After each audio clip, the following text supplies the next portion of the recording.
Audio Jungle.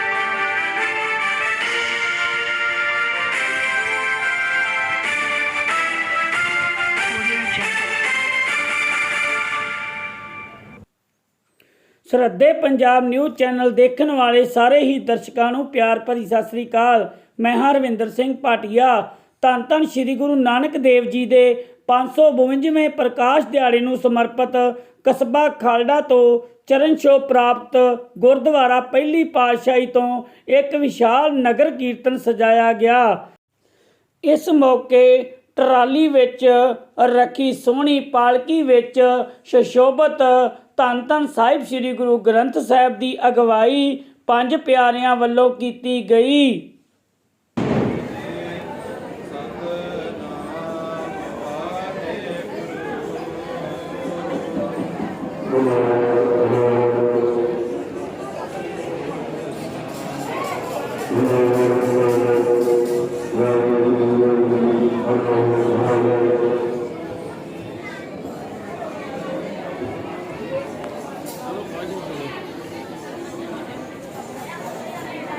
ਨਗਰ ਕੀਰਤਨ ਦੀ ਸ਼ੁਰੂਆਤ ਗੁਰਦੁਆਰਾ ਪਹਿਲੀ ਪਾਤਸ਼ਾਹੀ ਜੀ ਦੇ ਹੈੱਡ ਗ੍ਰੰਥੀ ਬਾਬਾ ਜਗਰਾਜ ਸਿੰਘ ਜੀ ਵੱਲੋਂ ਪਾਤਸ਼ਾਹ ਅੱਗੇ ਅਰਦਾਸ ਬੇਨਤੀ ਕਰਕੇ ਕੀਤੀ ਗਈ। ਆਈਏ ਜਿਸ ਡਿਠੇ ਸਭ ਦੁੱਖ ਜਾਏ, ਤੇਗ ਬਹਾਦਰ ਸਿਮਰਿਆ ਘਰ ਨੌ ਨਿਧਿਆਵੇ ਧਾਏ, ਸਭ ਥਾਈ ਹੋਏ ਸਹਾਏ। ਦਸਵਾਂ ਪਾਤਸ਼ਾਹ ਗੁਰੂ ਗੋਬਿੰਦ ਸਿੰਘ ਸਾਹਿਬ ਜੀ ਸਭ ਥਾਈ ਹੋਏ ਸਹਾਏ। ਦਸਾਂ ਪਾਤਸ਼ਾਹੀਆਂ ਦੀ ਜੋਤ ਸ੍ਰੀ ਗੁਰੂ ਗ੍ਰੰਥ ਸਾਹਿਬ ਜੀ ਦੇ ਪਾਠ ਦੀ ਦਰ ਦਾ ਧਿਆਨ ਕਰਕੇ ਬੋਲੋ ਜੀ ਵਾਹਿਗੁਰੂ। ਧੰਨ ਧੰਨ ਸਤਿਗੁਰੂ ਸ੍ਰੀ ਗੁਰੂ ਨਾਨਕ ਸਾਹਿਬ ਪਾਤਸ਼ਾਹ ਜੀਓ, ਆਪ ਜੀ ਦੇ ਪ੍ਰਕਾਸ਼ ਪੁਰਬ ਦਿਹਾੜੇ ਨੂੰ ਮਨਾਉਂਦਿਆਂ ਹੋਇਆਂ ਆਪ ਜੀ ਦੇ ਚਰਨ ਛੋਹ ਪ੍ਰਾਪਤ ਪਾਵਨ ਪਵਿੱਤਰ ਅਸਥਾਨ ਗੁਰਦੁਆਰਾ ਪਾਤਸ਼ਾਹੀ ਪਹਿਲੀ ਤੋਂ ਧੰਨ ਧੰਨ ਸਤਿਗੁਰੂ ਸ੍ਰੀ ਗੁਰੂ ਗ੍ਰੰਥ ਸਾਹਿਬ ਜੀ ਆਪ ਜੀ ਦੀ ਯੋਗ ਅਗਵਾਈ ਦੇ ਹੇਠ,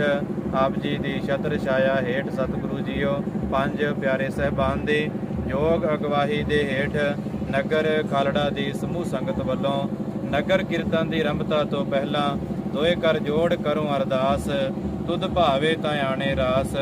ਸਮੂਹ ਸੰਗਤ ਵੱਲੋਂ ਆਪ ਜੀ ਦੇ ਹਜ਼ੂਰ ਅਰਦਾਸ ਬੇਨਤੀ ਹੈ। ਸਤਿਗੁਰੂ ਜੀ ਜਿਸ ਕਾ ਕਾਰਜ ਤਿਨ ਹੀ ਕੀਆ, ਮਾਨਸ ਕਿਆ ਵਿਚਾਰਾ ਰਾਮ।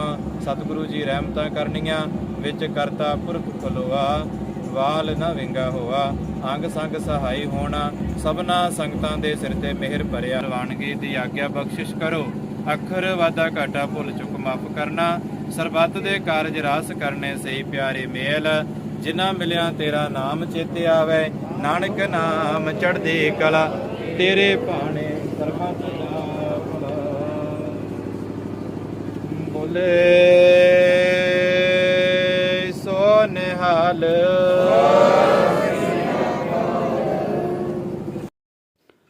ਗੁਰਦੁਆਰਾ ਪਹਿਲੀ ਪਾਤਸ਼ਾਹੀ ਦੇ ਪ੍ਰਧਾਨ ਜਸਵੰਤ ਸਿੰਘ ਜੋਧਪੁਰੀ, ਮੀਤ ਪ੍ਰਧਾਨ ਰੇਸ਼ਮ ਸਿੰਘ, ਬਾਬਾ ਜੁਗਰਾਜ ਸਿੰਘ, ਸਾਬਕਾ ਸਰਪੰਚ ਮੇਜਰ ਸਿੰਘ, ਸਾਬਕਾ ਪ੍ਰਧਾਨ ਗੋਪਾਲ ਸਿੰਘ ਵੱਲੋਂ ਜਕਾਰਿਆਂ ਦੀ ਗੂੰਜ ਵਿੱਚ ਨਗਰ ਕੀਰਤਨ ਰਵਾਨਾ ਕੀਤਾ ਗਿਆ।